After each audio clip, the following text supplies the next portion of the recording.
umutumba wa Kinyana uri muri zone Buhiga komine Ngozi kuwa gatandatu heze waruramukanye ibirori vyo kwirimbura no kwifurizanya umwaka mwiza watanguye wa 2026 kuri umutumba Kinyana. Barenga yabo Jean Berkimas yarashimye intambwe uwo mutumba ugezeko mu bijanye n'iterambere, kaba baragarutse ku bikorwa byinshi vyaranguwe n'abanyagihugu bafadikanije n'intwaro.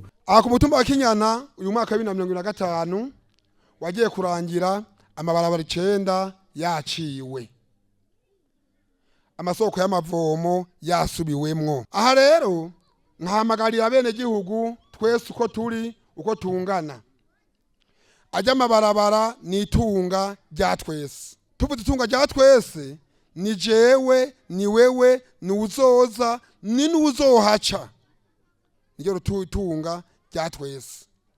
Kubandanya dukora ajya amabarabara kuko ajya amabarabara ni azotuzanira abashitsi beza.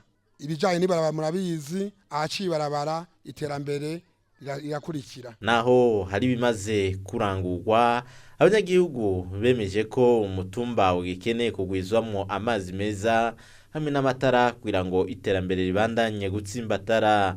Urongoye zone Buhiga ashimishwa nawe intambwe uwo mutumba uriko mu vyerekeye iterambere, ariko rero yarakebuye ingo zubatse bidaciye mu mategeko ko hagiye gukurikira ibihano kuko ngo amahimiriza amaze kuba menshi. Dukeneye izone iri mu rutonde, dukeneye izone ifise ingo zubatswe biciye mu mategeko, kandi muvyumve ko nta na hamwe leta yemera ko abantu bubakana baracikiranye ngo bagume ngaho batari mu mategeko, bibaruka abana batazwi, ugasanga abana babimye uburenganzira, bamwe ntibandikishijwe, abandi barabanse, abagore barabirukana mu ngo uko bashaka, bakabakinisha kurya bakina kamari, ugasanga umengo nta mategeko ahari. Ubu rero kugira bigende neza, ingo zose zire mu rutonde je ku mategeko.